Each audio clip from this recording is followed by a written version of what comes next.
Good evening. Now you're adrift in a sea of lies, a foolish villain in an endless chapter.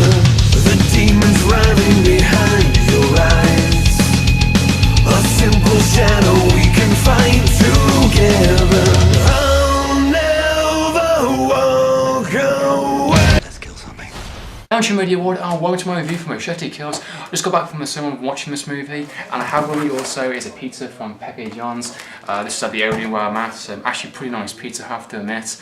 I'm quite tempted to eat all of it live on camera, but that might spoil the review. But like Machete Kills, it simply does not care. And do you know what? I'm going to have a slice right now. So, I don't care with it. So let's talk about Machete Kills.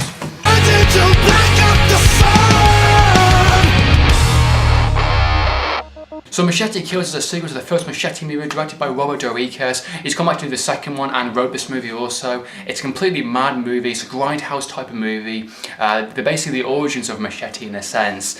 Started off from Spy Kids. He wanted to build up this character Machete, just look intimidating, and then eventually they did a fake trailer within the grindhouse movies, Death Proof or Planet Terror.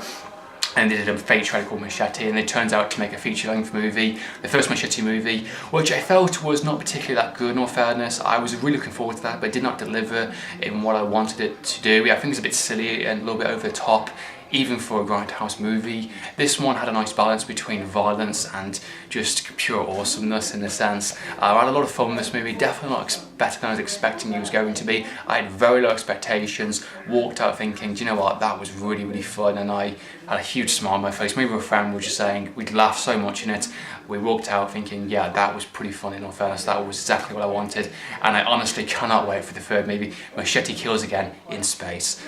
It's just going to be fucking hilarious. So the story for Machete Kills is Jennifer Alvin's character, his girlfriend they established in the first movie, gets killed off, and he basically goes on kind of a revenge type of scenario.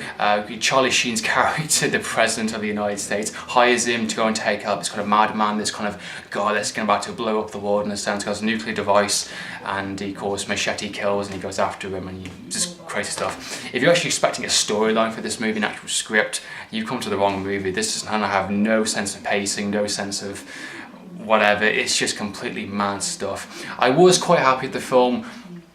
Picked up when Mel Gibson's character was introduced a lot more, because I felt the first act was going a bit too fast in all fairness. It was just like scene, action, quickly get to the next bit. It was like he was like trying to speed up the editing in a sense. And I was thinking, if this carries on like the way it is, I'm going to lose really interest very fast. And luckily when Mel Gibson came in, the presence of the villain character was clear. Danny Trejo in this movie is the Mexican badass action hero. He's actually really, really funny in this movie. I think he's one-liners and he's just mannerisms. Just Machete doesn't fail, Machete doesn't tweet and all that. It was just really, really funny to see on screen. I think he was definitely a lot better than he was in the first movie.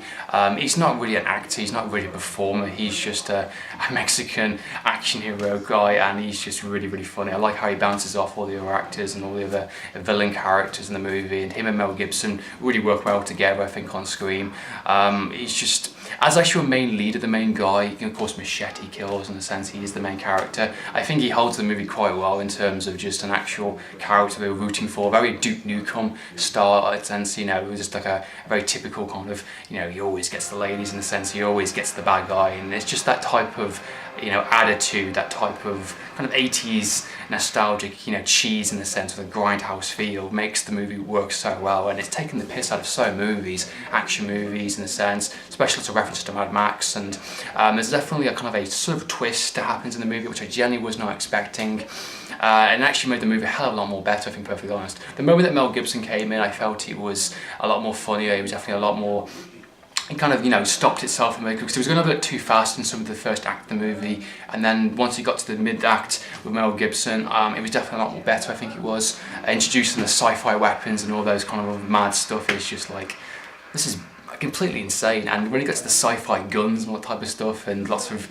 other references to other movies, I think it was just absolutely hilarious. You got Mel Gibson in this movie playing the villain. I think his presence on screen was just really well done. He's definitely got a good voice, and I like his mannerisms. And I always like seeing him in movies, whether it's Payback or How I Spent My Summer Vacation. I don't care who the guy is, you know, outside the film industry, he can be whatever he was. But as a director and as an actual actor, I think he's got a sense of humour. I think he's actually pretty good at what he does. And I really liked him in this movie. I think he was a pretty funny villain. He knew exactly what this project was, and I really liked his lines, and I really liked his one-liners. I really liked some of his fight scenes. He was just pretty funny, and I liked his presence. I definitely believed that he was this type of person. You know, he didn't play like a cliche type of villain in a sense. He was just playing Mel Gibson, but happened to be a villain in a sense. Pretty fucking funny.